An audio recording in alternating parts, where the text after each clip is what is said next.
সাকিব যে দলের প্রতি সত্যি ক্ষিপ্ত সেটারই প্রমাণ শুরু হয়ে গিয়েছে। বিপিএলে এবার তারকার মেলা জমাবে এই বাংলার কিং। দর্শক, এবার হবে খেলা।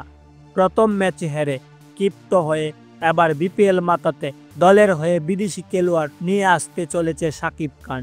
জানা যায় রাচিন রবীন্দ্রের সাথে ইতোমধ্যেই চুক্তি করেছেন সাকিব খান। বিস্তারিত ভিডিওতে দেখুন।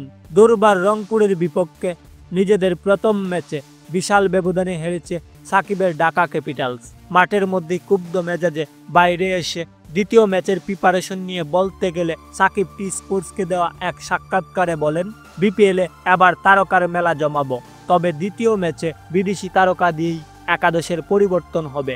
একাদশে ম্যাক্সওয়েল, রাচিন রবীন্দ্রর মতো প্লেয়ারদের দেখা যেতে পারে। প্রিয় দর্শক, এবারের বিপিএলে সাকিবের এমন উদ্যোগ আপনাদের কাছে কেমন লেগেছে তা অবশ্যই নিচে কমেন্ট করে জানাবেন। ধন্যবাদ সবাইকে।